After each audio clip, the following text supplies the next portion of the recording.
ರೀತಿಯಾಗಿ ಬಸವಣ್ಣನನ್ನ ನಮ್ಮ ಕೃಷಿ ಮತ್ತು ಕಾಯಕದ ಜೀವಿಯಾಗಿ ನಾವು ಬಸವಣ್ಣನವರನ್ನ ಸ್ವೀಕಾರ ಮಾಡಿದ್ದೀಯಲ್ಲ, ಆ ಕೃಷಿ ಮತ್ತು ಕಾಯಕದ ಮೂಲದ ಜನರೆಲ್ಲ ಬಸವಣ್ಣನವರನ್ನ ಆರಾಧಿಸುವ, ಗೌರವಿಸುವ ದಿನ ಅನ್ನೋದಕ್ಕೆ ನಾವು ಈ ಸಂದರ್ಭದಲ್ಲಿಯೂ ಕೂಡ ನೋಡ್ತೀವಿ. ಯಾವುದೇ ಒಂದು ಊರೊಳಗೆ ಮಳಿ ಬರ್ಲಿಕ್ಕಂದ್ರ ಪ್ರಭುಲಿಂಗ ಲೀಲೆಯನ್ನ, ಬಸವ ಪುರಾಣವನ್ನ ಓದೋದನ್ನ ನಾವು ಇವತ್ತಿಗೂ ಕಾಣ್ತೀವಿ ಶ್ರಾವಣ ಮಾಸದಲ್ಲಿ. ಯಾಕೆಂದ್ರೆ ಬಸವಣ್ಣನನ್ನ ನೆನಪಿಸ್ಕೊಳ್ಳೋದ್ರಿಂದ, ಬಸವಣ್ಣನ ಧ್ಯಾನಿಸೋದ್ರಿಂದ ನಮ್ಮ ಕಷ್ಟಗಳೆಲ್ಲ ಪರಿಹಾರ ಆಗ್ತದೆ.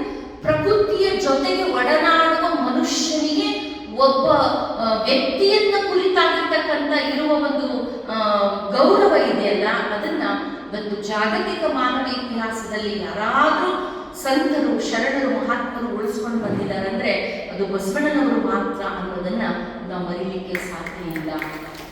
ಬಸವಣ್ಣನವರ ಜೀವನ ಚರಿತ್ರೆ ಅಥವಾ ಅವರಿಗೆ ಸಂಬಂಧಪಟ್ಟಿರ್ತಕ್ಕಂಥ ಎಲ್ಲ ಇತಿಹಾಸ, ಚರಿತ್ರೆ, ಪುರಾಣ, ಕಥನಗಳು ನಮಗೆಲ್ಲ ಗೊತ್ತಿದೆ.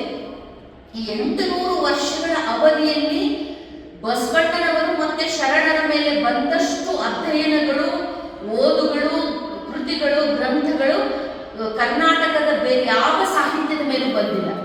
ಇವತ್ತಿಗೂ ಕೂಡ ಮತ್ತೆ ಮತ್ತೆ ಹೊಸ ಹೊಸ ತಿಳಿವಿನ ನೆಲೆಯಲ್ಲಿ ಬಸವಣ್ಣನವರನ್ನ ಕುರಿತು ಓದುವ ಮತ್ತು ಅವರನ್ನ ಕುರಿತು ಚರ್ಚಿಸುವ ಕ್ರಿಯೆಗಳು ನಡೀತಾ ಇರೋದಕ್ಕೆ 12ನೇ ಶತಮಾನದ ಶರಣರು ಹೇಗೆ ನಮ್ಮ